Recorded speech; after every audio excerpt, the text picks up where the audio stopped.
more. ABC 10 News at 5 starts right now. A big rig colliding with a truck packed with 25 people inside. This evening, 13 are dead. The critical information investigators are now trying to figure out.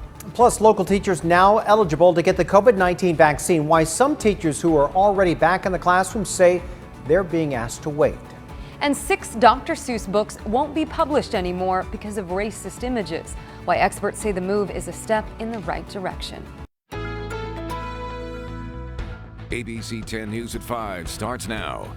A devastating scene showing the brutal aftermath of a crash that killed 13 people when a big rig and truck collided. Good evening, I'm Lindsay Pena. And I'm Steve Atkinson. Some of the people who survived that crash are now being treated in San Diego. The crash happened this morning in Imperial County, about 10 miles north of the U.S.-Mexico border. Our ABC 10 News reporter Mimi Alcala is joining us on this story where 25 people were packed inside that truck, but we do understand little is known about them right now. Mimi. And Steve, Lindsay, CHP officers still have this area shut down. In the last 15 minutes or so, they did allow us to get a bit closer. And as you can see right behind me, both vehicles are still here on scene. We're on State Route 115 and Norrish Road. Investigators have been here since early this morning collecting evidence and really just trying to piece together what caused this crash that killed so many and who the victims are. It would be premature of me to speculate on what happened at this collision. The important thing is that 13 people died in this crash. Cross is placed down the road from where more than a dozen people lost their lives Tuesday morning. At about 6:15, for unknown reasons, California Highway Patrol officers say this maroon Ford Expedition carrying 25 people and this big rig hauling 2 trailers crashed at this intersection at Norrish Road and State Route 115. CHP officers tell us the Expedition was westbound in the intersection as the big rig was headed northbound. CHP officers tell us the Expedition only had 2 seats total, the driver and front passenger. The impact of the crash so strong, 12 people in the Expedition were killed on scene, including the driver from Mexicali. Another passenger later died at the hospital. The survivors were taken to multiple hospitals around the area. CHP officers say the ages of the deceased and the survivors ranged from 15 to 53. Some of the victims were ejected from the vehicle.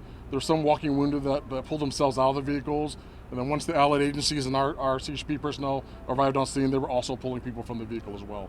So it was a pretty chaotic scene. The 69-year-old driver of the big rig survived but had moderate injuries and is being treated at a hospital. CHP officers could not tell us where the Expedition was coming from, but did say they found IDs on scene and were working with the Mexican consulate to possibly identify the victims. So the investigation here is expected to last a few more hours. Officers, again, are working to identify the victims and notify their families. Of course, any new information, we will bring that to you. Reporting live in Imperial County, Mimi Alcala, ABC 10 News. Just devastating. Mimi, thank you. And more news on this. 1 Navy sailor is dead. 5 others are hurt from a crash today. This is on the I-5 and from Sky 10. You could see that convoy of 5 military trucks. The Navy says they were headed from Ventura County to Camp Pendleton to pick up gear. Just before 7 o'clock this morning, one of the trucks slowed down for an unknown reason at this point. That caused a chain reaction crash, and traffic was backed up for hours. The sailor's name will be released once their family is notified. The Navy says the 5 injuries are minor. Now to the latest on the coronavirus and President Biden's big announcement today about the nation's effort to get all American adults vaccinated. This country will have enough vaccine supply, I'll say it again, for every adult in America by the end of May. The announcement comes as the White House looks to speed up the production of the single-dose Johnson & Johnson vaccine and accelerate the nation's plans to reach herd immunity and begin restoring normalcy after the pandemic. The Petco Vaccination Center will reopen tomorrow with limited operations. UC San Diego says it scheduled 4 appointments for people needing their second dose. However, the organization says it's not certain about vaccine supply past Thursday. Petco only uses the Moderna vaccine and has seen temporary suspensions due to lack of vaccine supply. Teachers across San Diego County are already rolling up their sleeves to get vaccinated as they prepare to head back to the classroom. But as ABC 10 News reporter Rachel Bianco explains, some teachers who have been back in class for months say they're being put at the end of the line. There are roughly 80,000 teachers and school employees in San Diego County eligible for the COVID-19 vaccine, but the line isn't open to all of them just yet. Who should get it first? Whoever's teaching in person. Matthew Schneck has been teaching high school virtually for San Diego Unified. Still, he was able to get his first dose of the vaccine Saturday. It's a little chaotic right now. I know there's teachers even teaching in person right now that really want the vaccine, of course, right? Like teachers in El Cajon or teachers up in Escondido. And if they're not considered quartile 4 schools, they can't get it yet. Schneck's school is located in quartile 4. This map gives you an idea of the county's 4 regions scored by the state's Healthy Places Index. The neighborhoods in dark blue are considered the most disadvantaged.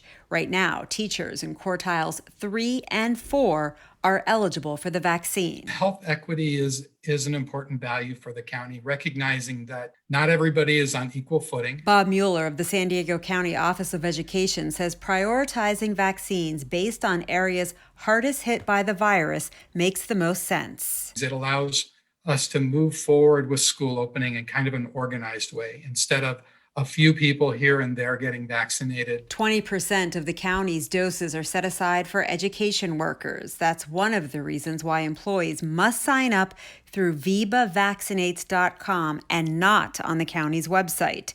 Schneck says some of his colleagues learned that the hard way. They're getting turned away because they didn't make the appointment correctly. The county estimates roughly 70% of school staff want the vaccine now. How quickly they get it depends on supply. Rachel Bianco, ABC 10 News. San Diego is inching closer to getting out of the most restrictive purple tier, but unfortunately, we're still a few weeks away. Governor Newsom gave the latest update today. 7 more counties moved from purple to red. For that, you need the case rate to be 7 per 100,000 or less for 2 weeks. Today, San Diego is at 10.8. Newsom says we're one of the counties that could move this month. As of today, we're tracking an additional 12 counties that we likely anticipate they'll be moving to less restrictive tiers. When we move to red, restaurants and gyms will be able to reopen indoors with limited capacity. Some open industries will be able to allow more customers. And here are those latest numbers on the coronavirus in San Diego County. 376 new cases were reported today, bringing our total to 261,000. And there were 14 new deaths, bringing that total to 3,017. And to keep up with the latest, the vote on the bill and other developments surrounding the pandemic, you can download our free mobile app. Just go to the App Store and search 10 News. All right, turning now to our weather. Get ready for a big change. Those sunny skies, boy, it looks nice out there. They will soon be turning cloudy with rain. Our 10 News weathercaster Melissa Macia is tracking the latest storm system heading our way. Mel. Yes, Steve, it was sunny and dry today. Tomorrow will be rainy and cool. Let's take a look at how much rain we could get. We'll start to see some showers late morning. By the afternoon, you see along the coast and inland will be anywhere between 1/4 of an inch to about 1/2 an inch. We could potentially get about an inch in our more populated areas when all is said and done. And do keep in mind, we do have a winter weather advisory for our mountains. That goes into effect by tomorrow afternoon. So huge changes in store by tomorrow. We'll take a closer look at that and the windy conditions in our full weather forecast. All right, Mel, thank you. New details about last night's shootout right in front of the convention center. As you can see, the suspected gunman there, he's there on the ground in handcuffs. Police are now telling us he is 29 years old, but are not yet releasing his name. A Harbor police officer tried to pull a driver over last night for running a stop sign, but the man just took out a gun and opened fire. So the officer shot back. A bystander was hit, but amazingly, a glasses case stopped the bullet from reaching his body. The officer involved has been with the force for 3 years. His name is also not being released as of yet. 6 of Dr. Seuss's children's books will no longer be published because of its depiction of offensive images.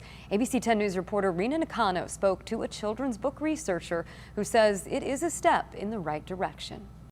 Tuesday, Dr. Seuss Enterprises announced that after working with a panel of experts, the company will no longer publish these 6 books because they, quote, portray people in ways that are hurtful and wrong. I grew up on Dr. Seuss. Joanne Fields with Asian Pacific Islander Initiative says she's surprised these books were still in circulation. If it's on the market, I would think it's safe. The 2019 study the company referred to looked at 50 Dr. Seuss children's books, where originals are kept at UC San Diego's Geisel Rizzle Library.